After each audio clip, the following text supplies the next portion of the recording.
Hello guys. आज के lecture में हम ऑप्टिकल आइसोमेरिज्म क्या होता है, देन ऑप्टिकल एक्टिविटी क्या होती है, कायरल सेंटर क्या होता है, असिमेट्रिक सेंटर क्या होता है, एलिमेंट ऑफ सिमेट्री क्या होती है, ये बातें डिस्कस करने वाले हैं। तो चलिए यहाँ पे विदाउट वेस्टिंग टाइम शुरू करते हैं ऑप्टिकल आइसोमेरिज्म। तो देखिए यहाँ पे ऑप्टिकल आइसोमेरिज्म से पहले देखिएगा कि हमें देखना पड़ता है कि what is optical activity. Optical activity क्या होती है, ऑप्टिकल एक्टिविटी क्या होती है, देन ऑप्टिकल आइसोमेरिज्म हम बाद में देखेंगे। ऑप्टिकल एक्टिव कंपाउंड्स क्या होते हैं, ये बातें हमें पहले डिस्कस करनी पड़ेगी कि ऑप्टिकल एक्टिविटी होती क्या है, ऑप्टिकल एक्टिव कंपाउंड्स क्या होते हैं। तो देख लीजिए आप, क्या होता है कि जो हमारे पास में अगर कोई भी एक मॉलिक्यूल है, चलिए जैसे कि मान लिया मैंने मिथेन मॉलिक्यूल है। कौन सा मॉलिक्यूल है? Methane molecule. आपको पता है मिथेन मॉलिक्यूल क्या होता है? टेट्राहाइड्रल्स होता है। टेट्राहाइड्रल्स होता है तो उसकी वैलेंसी जो है वो 4 वैलेंसी है। मतलब कितने बॉन्ड बनाएगा? 4 बॉन्ड बनाएगा। कितने बॉन्ड बनाएगा? 4 बॉन्ड बनाएगा। तो 4 बॉन्ड बनाएगा तो उसके पास में कितने बॉन्ड पेयर है? 4 बॉन्ड पेयर है। इसका मतलब उसके पास में कितने इलेक्ट्रॉन्स है? वहां पे 8 इलेक्ट्रॉन है। एक बॉन्ड पेयर का मतलब होता है 2 इलेक्ट्रॉन। तो 4 बॉन्ड पेयर है तो कितने इलेक्ट्रॉन्स हो गए? वहां पे 8 इलेक्ट्रॉन्स हो गए। तो उसका अपना एक इलेक्ट्रॉन क्लाउड होगा, अपना एक इलेक्ट्रॉन क्लाउड होगा। जब ये मिथेन का मॉलिक्यूल क्या करेगा? मूव करेगा। जब मिथेन का मॉलिक्यूल क्या करेगा? मूव करेगा तो उसमें जो है एक इलेक्ट्रॉन क्लाउड है। मतलब एक इलेक्ट्रॉन क्लाउड होने की वजह से, electron cloud is a charge, तो वहां पे जब वो क्या होगा? मूव होगा तो अपनी एक इलेक्ट्रिक फील्ड क्या करेगा? जनरेट करेगा। ड्यू टू इट्स मोशंस वो क्या करेगा? क्योंकि electron is a charge particle, जब वो क्या करेगा? मूव करेगा तो क्या करेगा? अपनी एक फील्ड को क्या करेगा? जनरेट करेगा। तो वो जो इलेक्ट्रिक फील्ड है वो वेव्स के साथ में, या किसी आप लाइट ले लीजिए, लाइट वेव्स ले लीजिए। लाइट वेव में क्या होता है? वेव्स होते हैं। वेव जो होते हैं उसके साथ में क्या होगा? इंटरेक्ट होगा। क्या होगा? इंटरेक्ट होगा। और इंटरेक्ट होने की वजह से जो मॉलिक्यूल उस लाइट के साथ में इंटरेक्ट होगा, जनरली प्लेन पोलराइज लाइट के साथ में। कौन सी लाइट? प्लेन पोलराइज लाइट के साथ में जब इंटरेक्ट होगा तो अपना जो प्लेन है वो क्या कर देगा? रोटेट कर देगा टूवर्ड क्लॉकवाइज डायरेक्शन या फिर anti clockwise direction. Toward clockwise direction या फिर एंटी क्लॉकवाइज डायरेक्शन, कोई भी मॉलिक्यूल। अब देख लीजिए, आप बोलोगे कि सभी मॉलिक्यूल उस प्लेन पोलराइज लाइट के साथ में इंटरेक्ट होते हैं क्या? हाँ, सभी मॉलिक्यूल, तो आप बोलोगे सही है कि सभी मॉलिक्यूल लाइट के साथ में इंटरेक्ट होते हैं। लेकिन जिनका नेट रोटेशन होता है, चाहे वो आइदर प्लस हो या माइनस हो, चाहे वो क्लॉकवाइज डायरेक्शन में हो या फिर एंटी क्लॉकवाइज डायरेक्शन में हो, उसी कंपाउंड को हम ऑप्टिकल एक्टिव कंपाउंड बोलते हैं। क्या बोलते हैं उनको? Optical active compound. दोबारा से सुनिएगा कि it is a property of compound to rotate the plane of plane polarized light toward the clockwise direction or the anti-clockwise direction। Generally molecule क्या करते हैं, जिनमें इलेक्ट्रॉन क्लाउड होता है, वो वेव्स की साथ में लाइट है। लाइट कोई भी लाइट ले लीजिए आप, ऑर्डिनरी लाइट ले लीजिए, जो घर में हम CFL बल्ब यूज करते हैं उससे जो लाइट्स आती है उसे कहते हैं हम दैट इज ऑर्डिनरी लाइट। या आपने सोडियम वेपर लैम्प जला दिया तो उसे कहेंगे मोनोक्रोमेटिक लाइट। तो उसी प्रकार की एक लाइट होती है, उसे कहते हैं हम प्लेन पोलराइज्ड लाइट। तो सभी जो लाइट होती है, प्लेन पोलराइज्ड लाइट के साथ में सभी मॉलिक्यूल, ऑल मॉलिक्यूल्स क्या करते हैं? इंटरेक्ट करते हैं। लेकिन जिनका नेट रोटेशन कुछ ना कुछ होगा, मतलब उनमें जो थीटा, जो एंगल ऑफ रोटेशन की वैल्यू कुछ ना कुछ होगी, या ग्रेटर देन 0 और less than 0, equal to zero नहीं, जिनमें जो रोटेशन शो करेंगे, नेट रोटेशन होगा, उन्हीं कंपाउंड को ऑप्टिकली एक्टिव कंपाउंड बोला जाता है। उन्हीं को क्या बोलोगे? Optically active compound. तो अगर आप मिथेन की बात करें तो टेट्राहाइड्रल मिथेन है। चारों साइड में क्या अटैच है? उस कार्बन को हाइड्रोजन अटैच है। तो क्या होता है कि हाइड्रोजन रोटेट करता है क्या plane polarised light toward the clockwise direction और द एंटी क्लॉकवाइज डायरेक्शन? तो नहीं, वो प्लेन पोलराइज्ड लाइट को रोटेट नहीं करता है। क्यों नहीं? तो आप बोलोगे कि वो इंटरेक्ट तो करेगा, बिल्कुल करेगा इंटरेक्ट। मॉलिक्यूल मिथेन का इंटरेक्ट करेगा। एक्चुअल में क्या होता है, मिथेन की केस में जो कुछ मॉलिक्यूल क्या करते हैं, प्लेन पोलराइज्ड लाइट के साथ में इंटरेक्ट, एक मॉलिक्यूल मान लीजिएगा, एक मॉलिक्यूल मिथेन का प्लेन पोलराइज्ड लाइट के साथ में इंटरेक्ट हो रहा है, तो प्लेन पोलराइज्ड लाइट को झुका दे रहा है टुवर्ड क्लॉकवाइज डायरेक्शन। तो सिमिलरली दूसरा मॉलिक्यूल आके उस प्लेन पोलराइज्ड लाइट का मॉलिक्यूल को रोटेट कर देगा एंटी क्लॉकवाइज डायरेक्शन। तो नेट रोटेशन क्या हो जाएगा? 0 हो जाएगा। तो नेट रोटेशन अगर 0 होगा तो उसे हम ऑप्टिकली एक्टिव कंपाउंड नहीं बोलेंगे। जिनका नेट रोटेशन कुछ ना कुछ होगा उन्हें ही कहेंगे हम ऑप्टिकली एक्टिव कंपाउंड। अब सवाल ये आता है कि प्लेन पोलराइज्ड लाइट क्या होती है? प्लेन पोलराइज्ड लाइट क्या होती है? तो चलिए डेफिनेशन बाद में देखेंगे, लेकिन मैं आपको पहले प्लेन पोलराइज लाइट क्या होती है ये बताने वाला हूं। तो देखिए आप यहाँ पे मेरे पास में मैंने एक पिक्टोरियल रिप्रेजेंटेशन बनाया है यहाँ पे। तो जैसा है यहाँ पे देखिए आपको एक बल्ब दिखाई दे रहा है, कुछ बल्ब के जैसा, मतलब बल्ब भी है फील्ड में, एक्चुअली बल्ब भी है। तो ये बल्ब से जो लाइट निकल रही है that light is ordinary light. कौन सी लाइट? Ordinary light. और इसमें डिफरेंट वेवलेंथ की लाइट्स होती है, जैसे कि मैंने बोल दिया λ1, λ2, λ3, λ4, λ5 and λ6 and so on. Different wavelength की उसके अंदर क्या है? लाइट है। किसमें? इस ऑर्डिनरी लाइट में। जिस बल्ब से जो लाइट यहाँ पे निकल रही है उसमें डिफरेंट वेवलेंथ की लाइट है, और जिसमें एक से ज्यादा वेवलेंथ की लाइट होती है उसे कहते हैं हम पॉलीक्रोमैटिक लाइट। क्या बोलते हैं उसे? Polychromatic light. ये आपको अच्छे से पता है कि पॉलीक्रोमैटिक लाइट क्या होती है। मैंने स्ट्रक्चर ऑफ एटम में बताया था आपको कि यहाँ पे देखिएगा जिसकी वेवलेंथ एक से ज्यादा होगी उसे क्या बोलोगे आप? Polychromatic light. तो यहाँ पे हमने पॉलीक्रोमैटिक लाइट ले लिया। उसके बाद में एक इक्विपमेंट होता है जिसे कहते हैं मोनोक्रोमैटर। क्या बोलोगे इसे? मोनोक्रोमैटर। इस मोनोक्रोमैटर में से ये लाइट पास होगी, इस मोनोक्रोमैटर में से ये लाइट जब पास होगी तो हमें एक लाइट जो मिलेगी, देखिए ये ऑर्डिनरी लाइट थी। इस ऑर्डिनरी लाइट की जो वेवलेंथ थी वो डिफरेंट वेवलेंथ थी, बहुत सारी वेवलेंथ थी। लेकिन जैसे ही आपने उसे मोनोक्रोमैटर में से पास किया तो एक ही टाइप की हमको लैम्बडा टाइप की ही यहाँ पे क्या मिलेगी? वेवलेंथ मिलेगी। मतलब जो बाकी की जो वेवलेंथ है, डिफरेंट टाइप्स की वेवलेंथ थी, वो हट जाएगी यहाँ से, और हमें सिर्फ एक ही टाइप्स की यहाँ पे वेवलेंथ होगी। और जिस लाइट में एक ही टाइप की वेवलेंथ होती है उसे कहते हैं हम monochromatic light. The light which consist of same और single wavelength which is called as the monochromatic light. तो बात समझ में आ गई आपको? हमने एक ऑर्डिनरी लाइट लिया जिसमें बहुत सारी वेवलेंथ थी, उसे जैसे ही हमने मोनोक्रोमैटर में से पास कर दिया तो हमें एक ही वेवलेंथ की लाइट यहाँ पे हासिल हुई है, उसे कहते हैं हम मोनोक्रोमैटिक लाइट। Monochromatic light. अब दिख रहा है आपको मोनोक्रोमैटिक लाइट के जो पार्टिकल्स है वो ऑल डायरेक्शन में क्या हो रहे हैं? वाइब्रेट्स हो रहे हैं perpendicular to the propagation of light. लेकिन जैसे ही हमने उसे पोलराइजिंग फिल्टर में से पास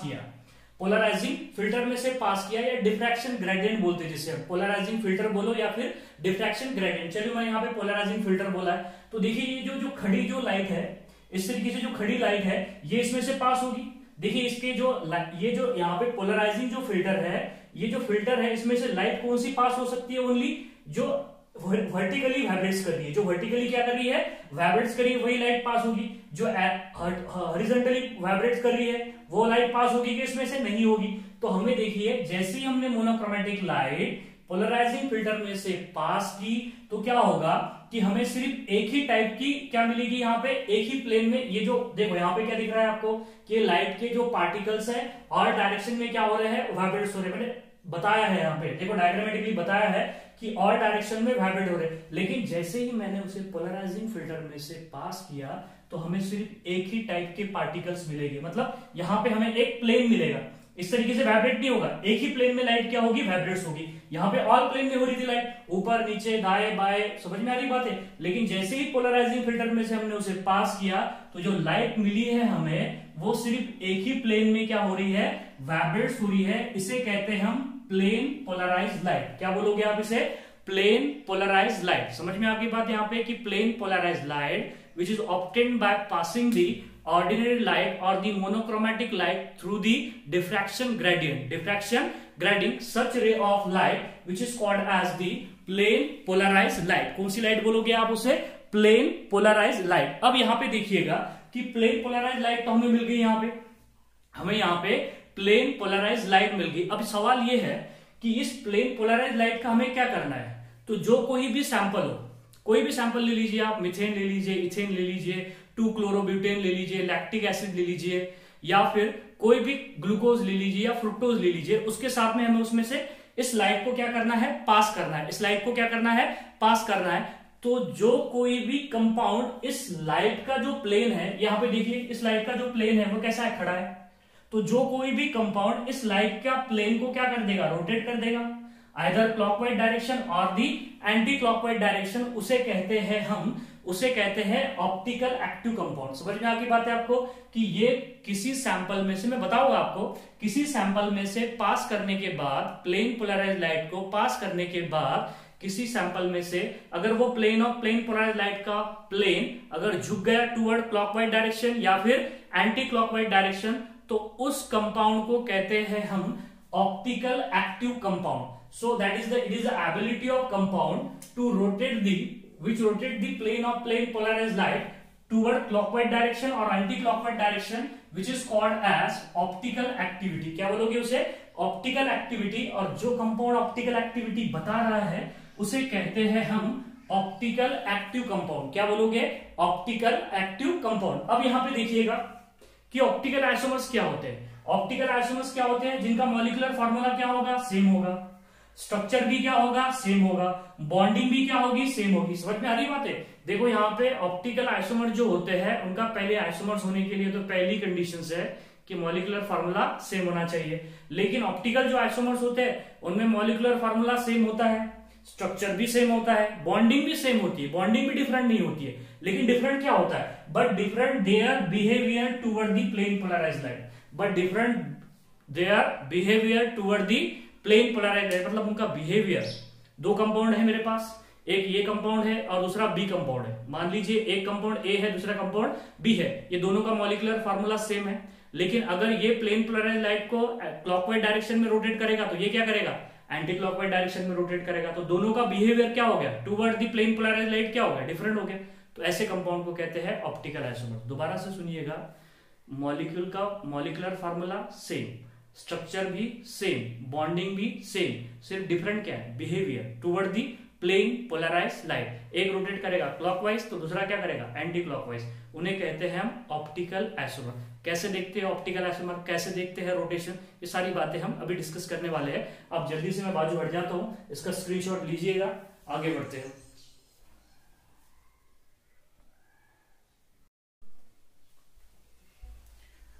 चलिए आगे देखते हैं कि अगर कोई कंपाउंड रोटेट करे plane of plane polarised light toward clockwise direction या एंटी क्लॉकवाइज डायरेक्शन तो उसे क्या बोलोगे आप? हाँ देखिए, यहाँ पे हम मॉलिक्यूल को देख के बता सकते हैं कि वो ऑप्टिकल एक्टिव होगा या ऑप्टिकली इनएक्टिव होगा. जो कंपाउंड रोटेट करते हैं plane of plane polarised light उसी को कहेंगे हम ऑप्टिकली एक्टिव कंपाउंड. जो रोटेट नहीं करेंगे उसे कहेंगे ऑप्टिकली इनएक्टिव कंपाउंड. तो देखिए यहाँ पे कि उस ऑप्टिकल एक्टिव कंपाउंड होगा या नहीं होगा उसके लिए कुछ तरीके बनाए गए हैं. तो वो हमें देखना है कि किस तरीके से हमें ऑप्टिकल एक्टिव कंपाउंड बताना है या नहीं बताना है. ठीक है, लेकिन हाँ हम उसका रोटेशन नहीं बता सकते कि वो किधर रोटेट करेगा. ये बता सकते हैं कि वो रोटेट करेगा या नहीं करेगा, लेकिन किस डायरेक्शन में रोटेट करेगा ये हम नहीं बता सकते मॉलिक्यूल को देख के. वो सिर्फ एक्सपेरिमेंट से ही बता सकते हैं कि मॉलिक्यूल किधर रोटेट करेगा. चलिए यहाँ पे मेरे पास में देखिए, यहाँ पे एक प्लेन पोलराइज्ड लाइट है. यहाँ पे एक हमने क्या ले लिया? प्लेन पोलराइज्ड लाइट ले लिया. ठीक है, अब इस प्लेन पोलराइज्ड लाइट को अगर मैं किसी सैंपल में से अगर पास करता हूं, किसमें से पास किया है? इसे सैंपल में से पास किया. अगर मैंने सैंपल में से इस लाइट को पास किया तो जो इनिशियल जो पोजीशंस थी इस लाइट की ये थी. आप देख लीजिए इस तरीके से ये इनिशियल पोजीशंस थी इस प्लेन पोलराइज्ड लाइट की. अगर इस plane of plane polarised light का प्लेन अगर मुड़ गया टुवर्ड क्लॉकवाइज डायरेक्शन, दिख रहा है आपको? साफ साफ दिख रहा है, इधर दिख रहा है टुवर्ड दी क्लॉकवाइज डायरेक्शन, दिख रहा है ना? क्लॉकवाइज डायरेक्शन में क्या हो गया? इसका प्लेन मुड़ गया. खड़ा था पहले, अब क्या होगा? क्लॉकवाइज डायरेक्शन में मुड़ गया.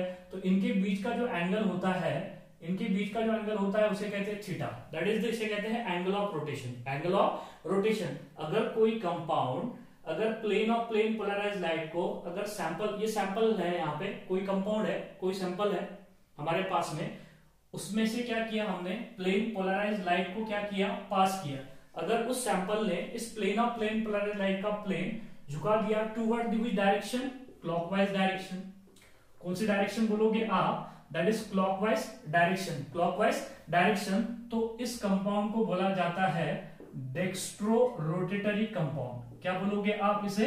That is dextrorotatory compound. ये बात ध्यान में रखनी है आपने कि that's compound which rotate the plane of plane polarized light toward the clockwise direction, which is called as dextro-rotatory compound. या फिर इसे आप साइन से भी बता सकते हो, जैसे कि स्मॉल डी से भी बता सकते हो आप इसे. और यहाँ पे देख लीजिए, इसको हम और कैसे बता सकते हैं कि डेक्स्ट्रो-रोटरी कंपाउंड, या फिर उसे बोलोगे स्मॉल डी, या फिर आप उसे प्लस साइन से भी डिनोट कर सकते हो. अगर आपको प्लस साइन अगर कहीं दिख जाए तो वो डेक्स्ट्रो-रोटरी होगा, या फिर अगर स्मॉल डी होगा, कैपिटल डी और कैपिटल डी की बात नहीं हो रही है यहाँ पे, दैट इज स्मॉल डी हो रही है, स्मॉल डी होगा तो आप बोल दोगे कि ये डेक्स्ट्रोरोटेटरी है। इसका मतलब है कि ये रोटेट करेगा plane of plane polarised light toward the clockwise direction. अब देख लीजिए इसी प्लेन पोलराइज्ड लाइट को हमने मान लिया कि दूसरे सैंपल में से हमने पास कर दिए, कोई दूसरा सैंपल ले लिया और दूसरे सैंपल ने यहाँ पे देख लीजिए ये जो लाइट की इनिशियल पोजीशन थी, क्या थी, इनिशियल पोजीशन थी प्लेन पोलराइज्ड लाइट की, लेकिन उसने उसका प्लेन, उस लाइट का प्लेन मोड़ दिया toward the anti clockwise, toward the anti clockwise. दिख रहा है आपको, एंटी क्लॉकवाइज डायरेक्शन में मोड़ दिया। इसके बीच का भी जो एंगल होगा वो क्या होगा, थीटा होगा। क्या होगा, इसके बीच का भी एंगल थीटा होगा। तो ये जो डायरेक्शन है इसे कहते हैं हम एंटी क्लॉकवाइज डायरेक्शन। कौन सी डायरेक्शन बोलोगे आप, एंटी क्लॉकवाइज डायरेक्शन। अगर कोई सैंपल और या कोई कंपाउंड अगर plane of plane polarised light का प्लेन अगर मोड़ दे toward the anti clockwise direction, तो that's compound which is called as the laevorotatory compound. क्या बोलोगे उसे, laevorotatory compound. That's compounds are said to be laevorotatory compound. या इस लायो रोटेटरी कंपाउंड को आल्सो कॉल्ड एज कहते हैं L. Small L बोला है, कैपिटल एल कैपिटल डी की बात नहीं हो रही है। कैपिटल एल कैपिटल डी अलग बात हो जाती है। और यहाँ पे देखिए स्मॉल एल है, स्मॉल एल का मतलब होगा लायो रोटेटरी। ये रोटेट करेगा plane of plane polarised light toward the anti clockwise direction.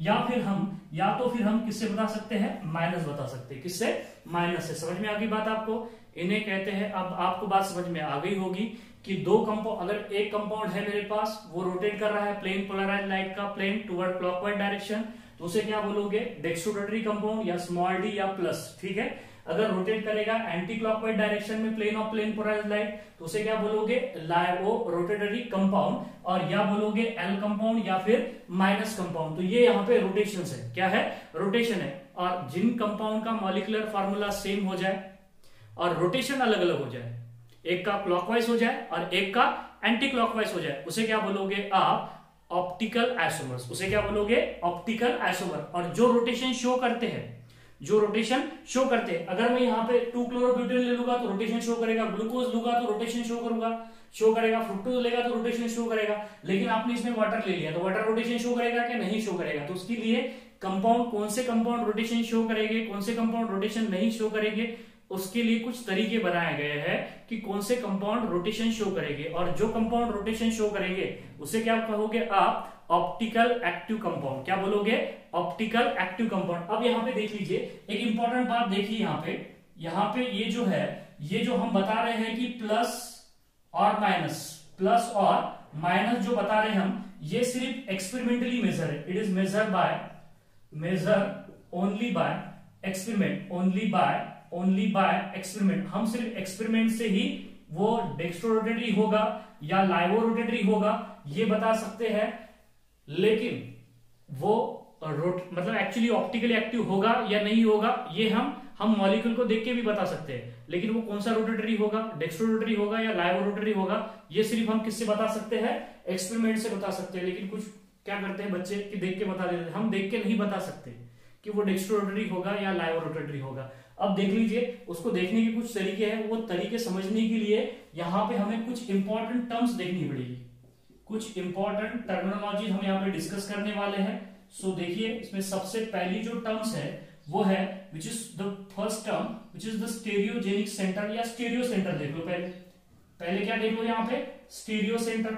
अब स्टीरियो सेंटर क्या होता है, दूसरी टर्म सुनिएगा, दैट इज कायरल सेंटर। कौन सा सेंटर, कायरल सेंटर। और कायरल सेंटर के बाद में नेक्स्ट आता है असिमेट्रिक सेंटर। विच सेंटर बोलोगे आप, असिमेट्रिक सेंटर। तो ये तीन टर्मिनोलॉजीज हम डिटेल में देखने वाले हैं। और कायरल सेंटर जब देखेंगे तो उसमें हमें देखना पड़ेगा कि कौन सा मॉलिक्यूल कायरल होगा, कौन सा मॉलिक्यूल अकायरल होगा। तो उसके लिए मॉलिक्यूल में एलिमेंट ऑफ सिमेट्री होनी चाहिए, जैसे कि plane of symmetry, axis of symmetry या फिर सेंटर ऑफ सिमेट्री। तो ये बात देखेंगे हम यहाँ पे कि मॉलिक्यूल कायरल होने के लिए उसमें कोई भी टाइप की सिमेट्री नहीं होनी चाहिए। तो यहाँ पे देखिए, सबसे पहले हम देखेंगे stereo centre, then chiral centre और देन देखने वाले हैं यहाँ पे दैट इज असिमेट्रिक सेंटर। तो आप जल्दी से यहाँ पे स्क्रीनशॉट ले लीजिएगा, हम इससे आगे बढ़ते हैं।